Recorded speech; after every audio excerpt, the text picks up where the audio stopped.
Good evening, good evening. Uh,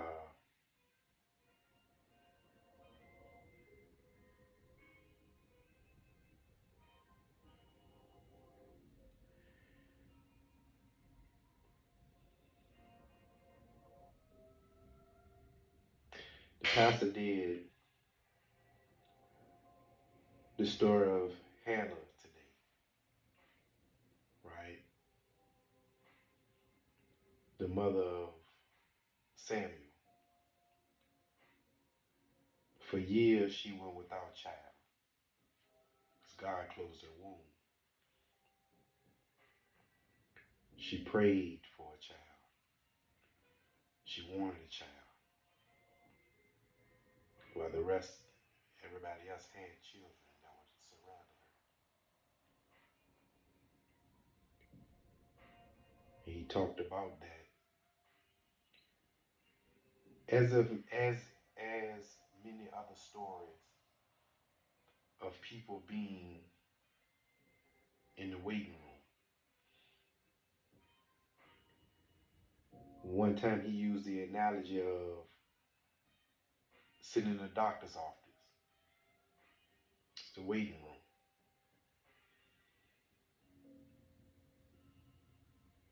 And then you wait to see the doctor. Your time coming. As long as you sit and patient, your time will come. And the doctor's gonna see you. And then the crazy thing about it, even when the doctor sees you, you feel this sense of relief because the doctor may tell you things that is contrary to what you thought was happening to you or what you might have listening to other people's symptoms and things like that. And still, you don't get healed as soon as you talk to the doctor. Even after that, you still have to have the patience. But the reason why you have extended patience at that time is because normally they'll give you, some medication roughly around 3 to 7 days, one of the two. Generic, about 7 days. The real official, about 3 days. Of what it's pretty much anything, depending on how severe what it is. But just to get the antidote and things like that, because you have an expected end of it, so you have some patience of what you know, and that's life. And when God shows up and give you a vision or gives you this feeling that you're gonna come out the small, you're gonna come out the fall, or you go to church and you get that preaching that when they say, you've been waiting and the time is up, you know. So you get that feeling that yeah, it's ready to happen. Or you get this good news that says that your first client, you're getting ready to get your first client, but you're not gonna get paid yet until they actually use your services, and then for those that are business owners or entrepreneurship, and for those that are looking for a job, a 9 to 5, they call you and they tell you, we're interested in you, we're moving forward with your application, we want you to come in, but then that's a process. Then you have the urine analysis, and you have the onboarding, and all of that. So it's still like a week, but you still have an expected end to it. Now, today, I shared a couple of tears, and and my tears are a little different though. It wasn't because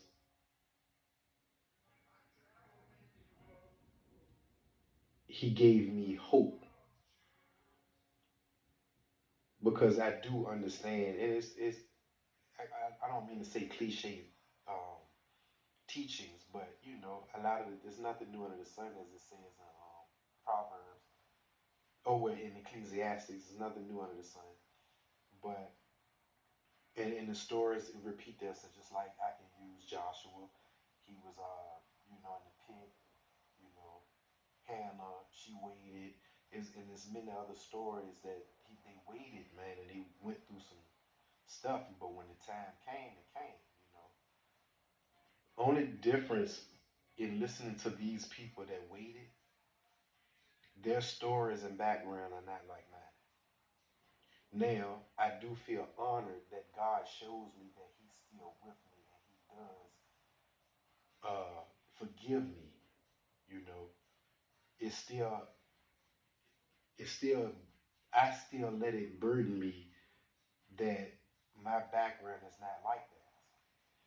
So honestly, they did everything right and waited on Him, whereas I done everything contrast and waiting on Him.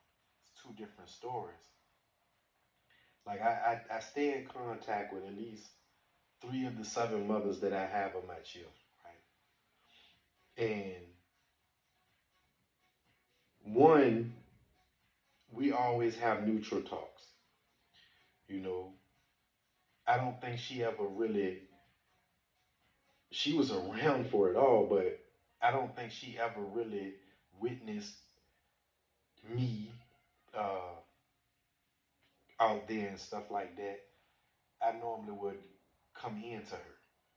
You know, it could be something I just done, but she never asks what happened, or she never, and I think sometimes the stories never reached her, or whatever, but she was around. Now, the other two,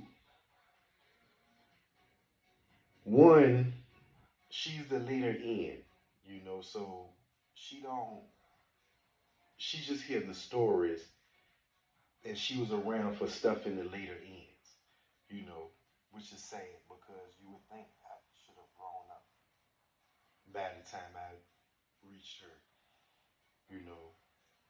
And then I have one that's like roughly in the middle.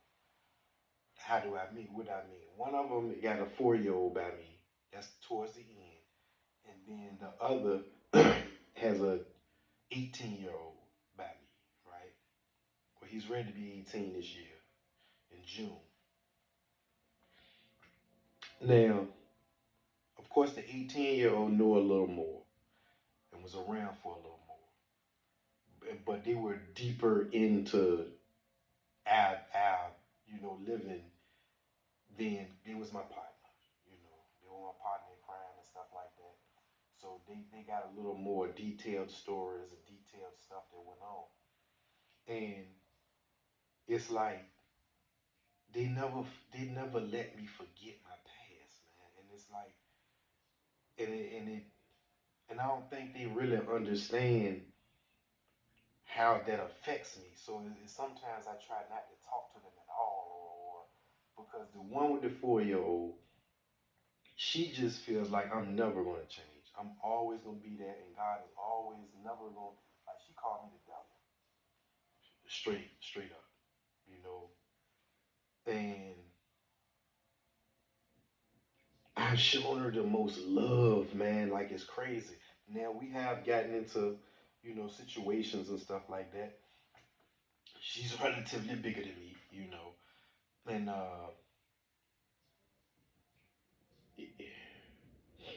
and she crazy, man. She crazy with her mouth, with her actions. She don't turn down, and that's pretty much all of the mothers of my children, which is another situation. But anyway, um, and then I got another one that she don't realize how much it's not good for me to, like, when I tell her stories and tell her the stuff that I show leniency to and I don't do, she'll say, "You got soft. Like, why you let these people live? Like, why you let these people get away? Like she constantly would, like, when I tell her certain things, man, that's not what I need to hear. That's not what I need to. And like I read, you know, First Corinthians 7, right? Is when it talks about the the the believing father, the believing husband should keep the unbelieving wife if she wants to stay. The believing wife, if she has an unbelieving husband, should keep him if he wants to stay. But if they want to leave, let them leave, because you don't know that you can change them and for your peace. That's what it says, right? And he also says, "This is what I say, not the Lord." Paul do say that. But then he does go on to say that you keep them because once were the children unsaved, unsaved, now made holy, you know. So what I take that is, as long as I become a full believer, as long as I become, you know, strengthened in God, I won't lose another child. Not by early situations, not by, you know, not before I go, and I can't stand it. I can't stand to feel that feeling, I can't. And I don't want another person to ever feel that either, like ever, so I don't want to be that. Like, I don't want to, that's not what I want to do, you know. And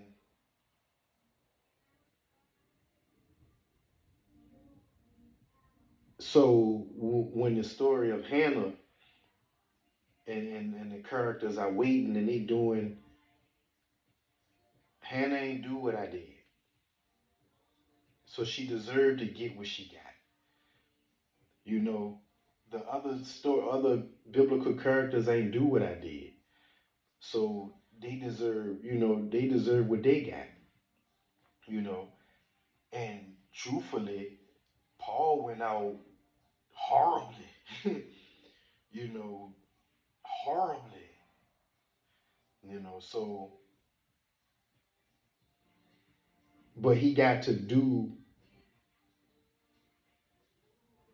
incredible things through Jesus, So, and honestly, when Paul converted over, he he didn't live in a mansion. He didn't, he never was endowed with great riches, or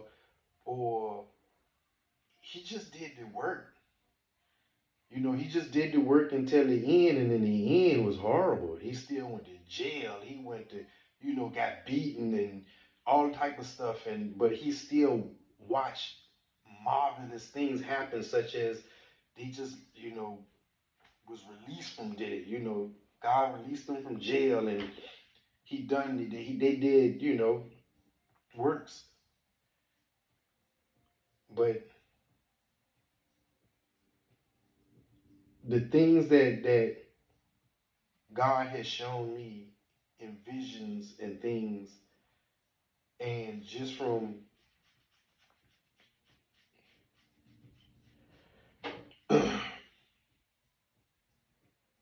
the stuff I'm doing now, and when I want to quit and I want to stop, the things that He do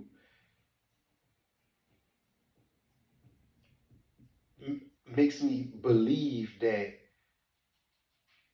my story is going to be different. It is. It's going to be different as long as I stay grounded and I stay going in the direction that I'm going in. It's just some days, man, I'm not gonna lie. It just seemed like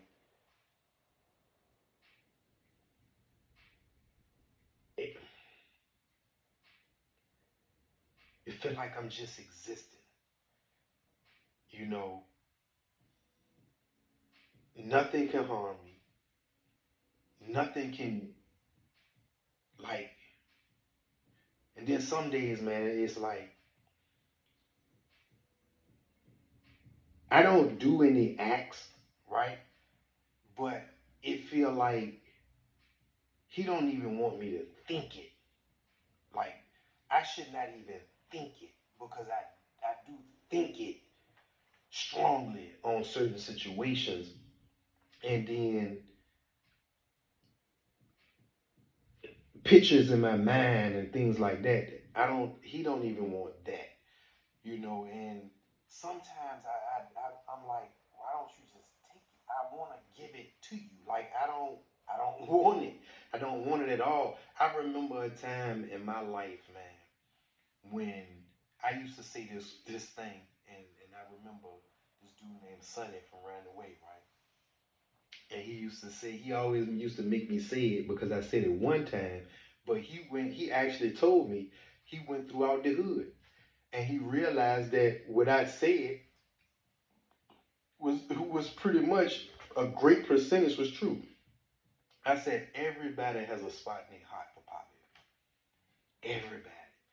Because it's like I love taking care of people, man. I love taking care. I love turning a person's frown to a smile. I love taking an enemy and turning them to a friend. Like it's like that was something that I just really felt like I could do. It will automatically get done. Everybody loves Potter. What's not to love about me?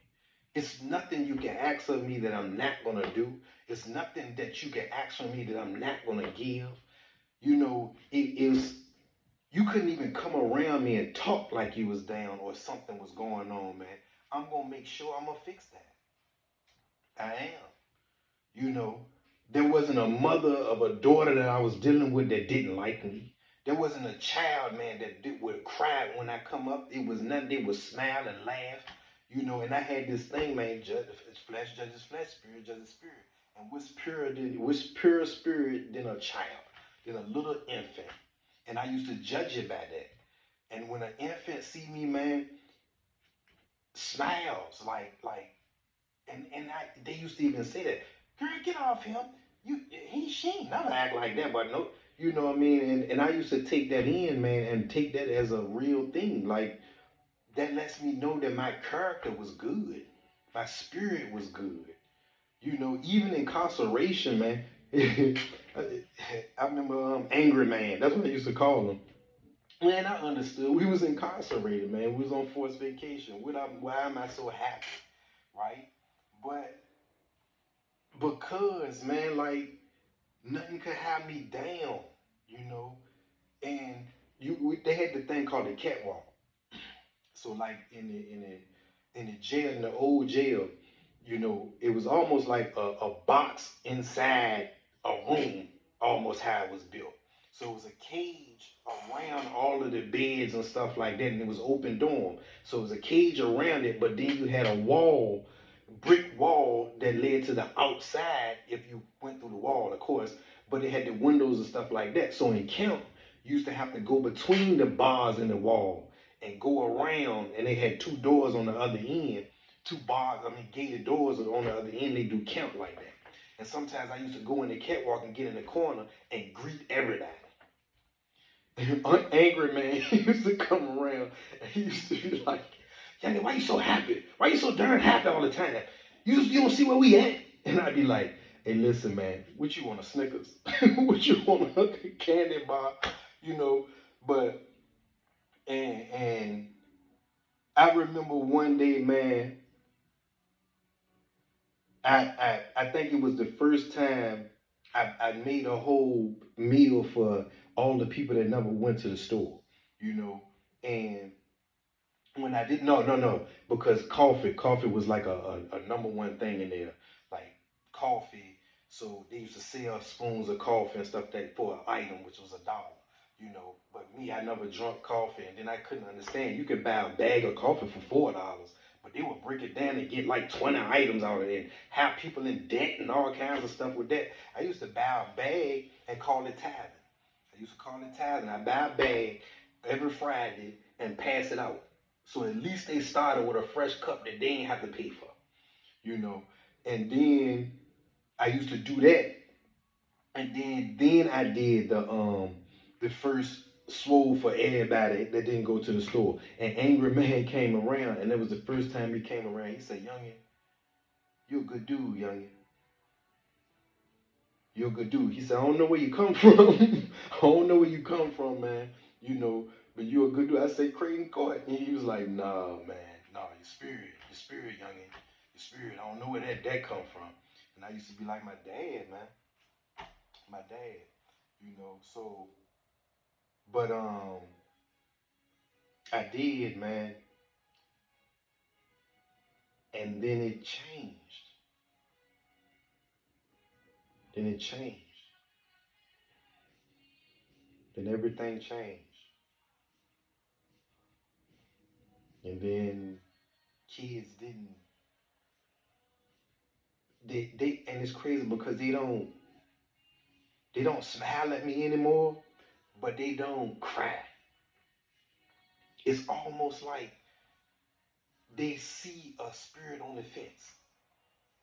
They see a spirit on the fence. Because it's like they look and they're intrigued. Then they turn and then they look again. You know how they and it's just a look. And if I say, hey, little man or whatever, hey, little girl, it just would be. And it's like,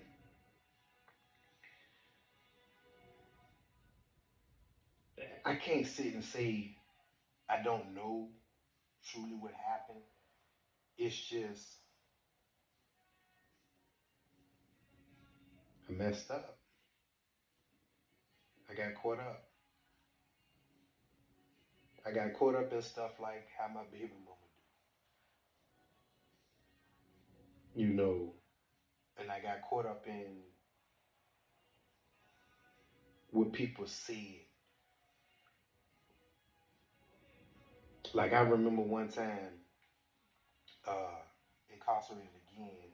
I remember one time I was on the school tier, and that's my first introduction to getting into programs, and that it's a better living in jail, and that's how many times I've been locked up. You know that I went up in the school tier. That's when I got my GED, and that's when I was like fully, like that was my first time fully. Like I did Bible studies, I did, you know,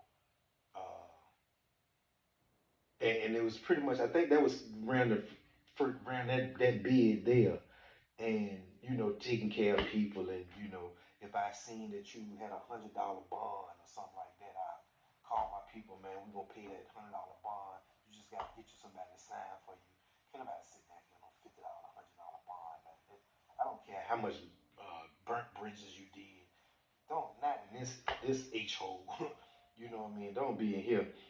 So I used to do that, and I'm not saying all this stuff for a pat on the back. It's just an example. It's just an example of how to be, man. Like it can be done, and God is gonna do things for that. So, and if you needed to use the phone, because that was a high commodity. If you needed to use a phone, you better come up with an item for a click. You know what I'm saying? To talk to your people and things like that. Whereas I didn't used to charge that. I didn't charge for three ways or talk to your people or none of that, man. So at the same token, that's the reason why I had unlimited clicks for real. I always had money on my books and things like that. So, and I never ran a store box for people that don't know. That's when people get an item from you, but they gotta pay you double the next time they go to the store and stuff. I never did that. Just give it back. You know what I mean? And so if it's hard times, you couldn't get it, give it back. Who cares? Won't taking you in no sale, beat you up behind no gas station food. So we was on the school tier, and pretty much ain't nobody know me up there. And but I used to sit on my bunk and I used to have my Bible just as I do on my desk now, right? I just sit it open, and it just used to be like the opposite of a flat trap. If you wanted to come talk nonsense, normally they'll come sit on the bed and they see that book, man. They say, "I talk to you later." So it just used to warn off all that type of stuff. And I never forget this dude came from Jackson Ward. Me and him was cool, and he came up there and he was like, man, what you do? You got what you a pastor? What's going on here, man? This dude, this dude. And then he goes on and tell a couple of stories and stuff like that. And I never forget how that messed me up. Like it messed me up. It messed me up spiritually. It did. Like it, it's like it woke something up in me, man, that and it took me backwards a couple of steps until it's like it did. Like it's like they seen another side of me that they had never seen, and it just came from him talking about it. It was almost like he implanted that spirit back, and I don't like it, man. Like I don't like none of this. I don't like none of this.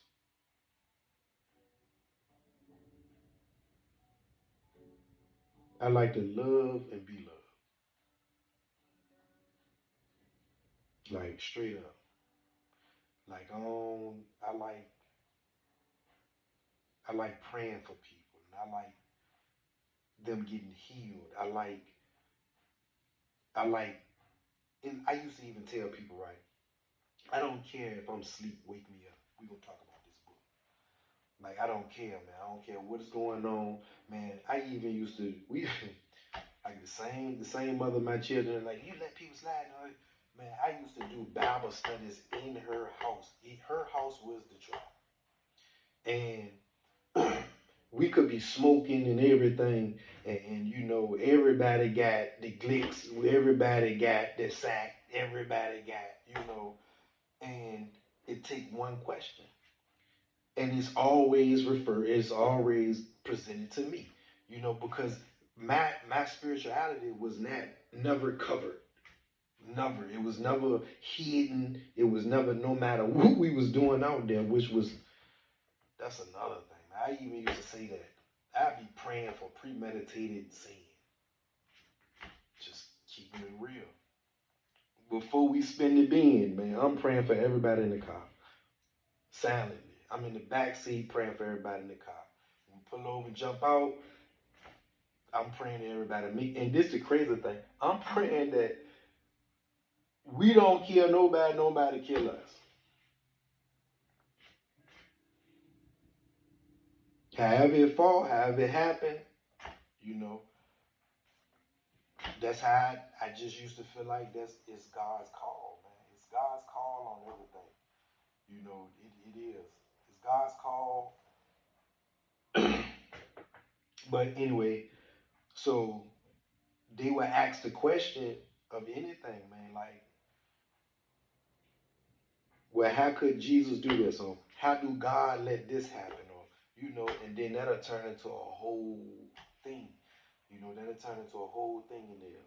I'm talking about people are quiet, attentive. The blunt is still being passed, you know, and sometimes it did in a couple of occasions where it'll dawn on a person and be like, man, let that joint just sit out, man. Let that joint just burn out. Because they're feeling convicted that I'm speaking and we're talking about Jesus and God, but the blunt still being passed. So they might put that joint down or put it out and stuff like that. I even remember a time of we went to St. Paul. I used to go to St. Paul every Sunday. Every Sunday. I don't care if I'm waking up with a different woman, you know, go to St. Paul every Sunday. You know, I even had women that used to try to even stop me, but that's what's gonna happen. I even postpone the sex to be able to wake up in the morning because sometimes them late Saturday into Sunday. Late Saturday the club close at 2. So that means by the time you get to the jump off or get to the woman or the girl or whoever, it's roughly around 3 because you can parking lot pimp for like 30, 45 minutes. So then 3 o'clock, before you know it, we smooth into 4 o'clock, 5 o'clock. Church at 8, 7, 8. I got to get up for that. If we can't get on right now at 3:30 or 4 o'clock, and you trying to postpone it or do more from 4 all the way, I'll cut you short. It's well known. I'll cut you short, man. I'm gonna go to church in the morning. And then one time, Lance Watson, that was Pastor Lance Watson. Lance tell us, man, he was like, I challenge you to have a Bible study in your home. You know, every Wednesday, or no, he said for a whole week, have Bible study at your home as many times in a week. I challenge you, for people to do it at home instead of just being, because he was on the thing about us just showing up to church on Sundays, and I'll never forget, he even said this thing about people like, man, I don't like to come to no big churches because it's informal. You don't really meet nobody. And then he broke it down, man. He was like, yeah, it might be 300 people on a Sunday. It might be 300, you know. He said, but when you break it down, it's only about 100 that serve. And then out of the 100 that serve, it's only about 50 to 20 that actually get into groups and meet each other every day, that see each other every day and attend every day that is open, and so that narrows a big church down.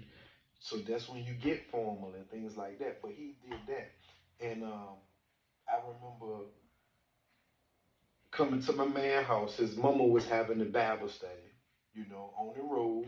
Came there. Now, at the time, got product in the house, upstairs at his room. So I would call him to get it ready, come scoop it, do my thing, come back, we'll chill or whatever, and because that was pretty much the house, that's what stuff is.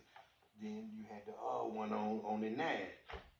So when I go in there to go get, they having Bible study. So I'm standing at the bottom of the stairs waiting for, him to, fix it up.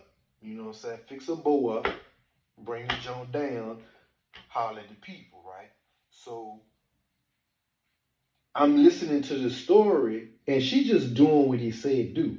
So it ain't like she got a whole lot of biblical knowledge and everything. She just gonna open the book, we're gonna read some things and we're gonna collaborate. So she was pretty much stuck on her understanding, and I kick in. When I kick in, I done cut loose. You know, my main man like, oh Lord. So he's still standing upstairs, but I'm at the stairs, but I'm face to them. He trying to get my attention because when a person take an order, man, that's the clock. You wait take too long to order, they move on. See, Richmond way different than where I'm at now. You know what I'm saying? Out here, man, they don't call 4, 5 plumbers one time and see who get here first. Richmond do. You lose business, man, waiting on dog. So I do the Bible study, y'all. You know. So at the time I'm finished, they like, oh man, we gonna be here every day. You coming here every day? I got that blick on me, you know, waiting on the gen up the top. So the next day, cause still order operation, man. Even after that, the next day, the lady she drive the school buses. She pulled the school bus over on Creighton Road, jump out. She think I'm coming to the house so we can do another Bible study. I'm coming to do what I need to do. And she like, oh, good, I'm right on time. You ain't started yet. So I'm like, man, so that's going to lock me in for another 30, 45 minutes, you know.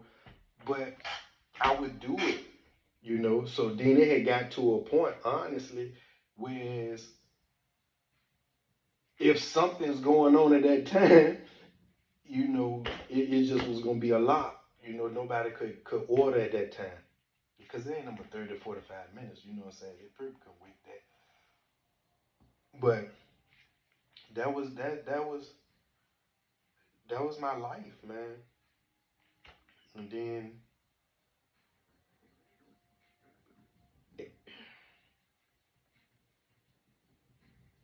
then things change. And I think,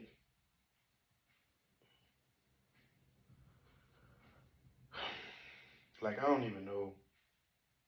I just know I don't like with change, you know. And the thing is, background, man. People do that background check on me, man. They change their whole view on me. They change their whole. They don't trust you. They tolerate you. You know what I mean? And at first it's cool. That's what messed it up. Cause at first it's cool. At first it was, you know, people ain't gonna play with you. You know, they not gonna they gonna play with you. You know what I mean? They ain't gonna do you left for real. They ain't gonna, you know, that's so it was protection.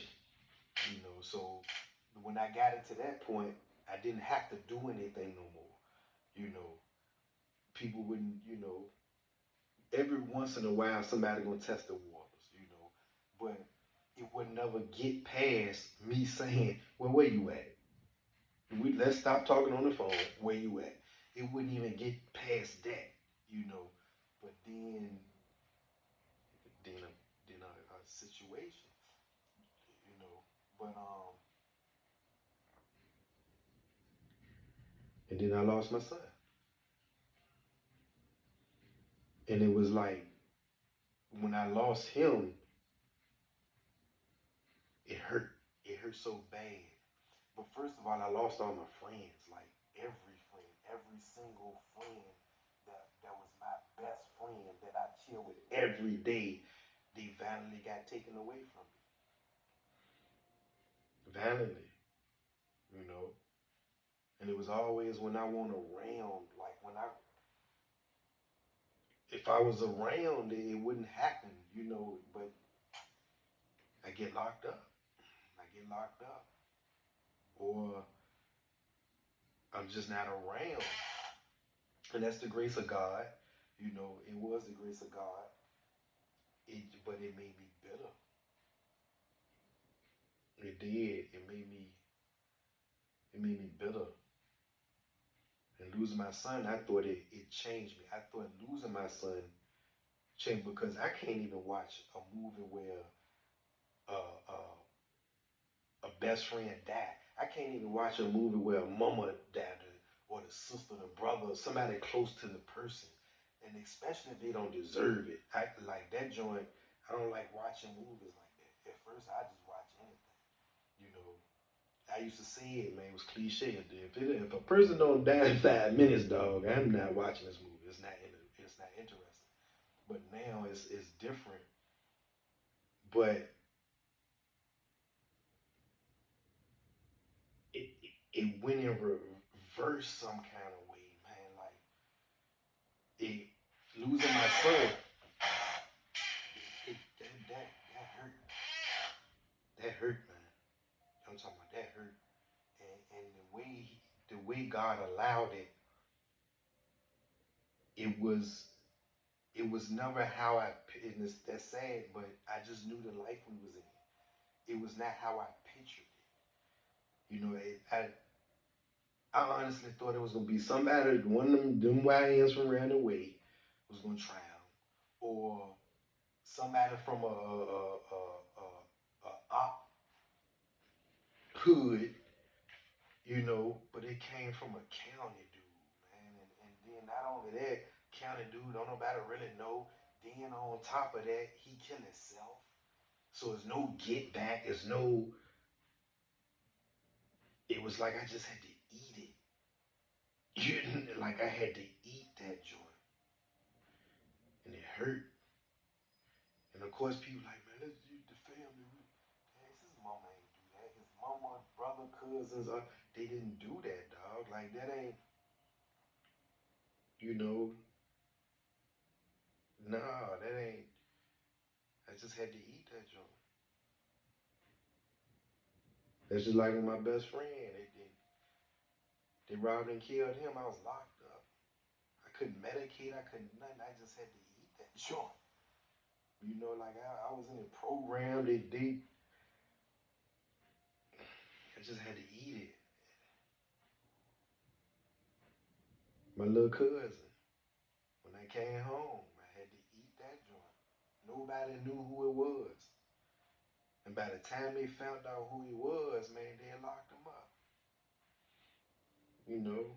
Then that wasn't like a off-brand white dude who made a mobile mechanic that used to sniff dope. Like,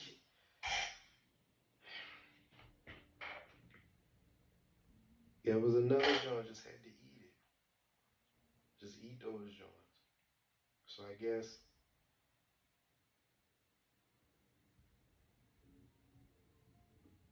yeah. But I don't know. I thank God for everything. I do. I thank God for even keeping me alive. I thank God for still blessing me, still not losing hope on me, or still giving me a chance to be a piece of or a member of whatever he got planned. You know,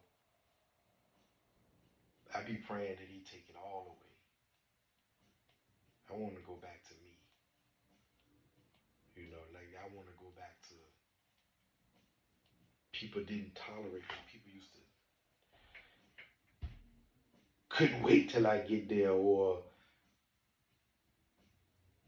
if power come, everybody gonna show up. This joint gonna be like that because he lovable. Everybody love him, man. Like I remember that, you know, and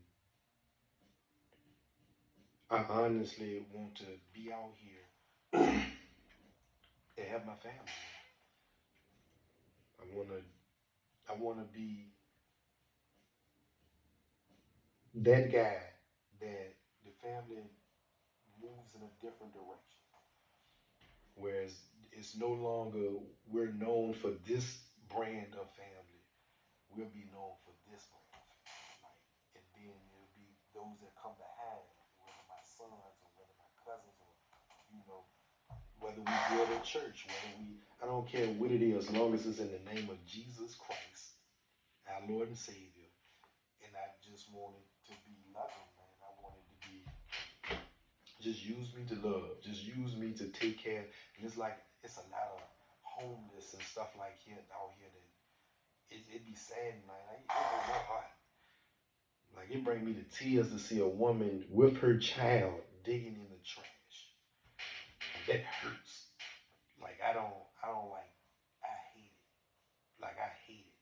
I wish I can just scoop all of them up and put them like instantly. Take them, wash them up, give them haircuts, give them food to eat and a place to stay instantly. Because I know when they're going through what they're going through out there, and a person come along and say, "Well, sign this, and then we're gonna help you," and it'll be a week from now or 2 weeks from now to give them some help or something like that. That they'll just go back. They feel like you ain't gonna double back on me, you know. Like it need to be done right there in that instance, and I can't.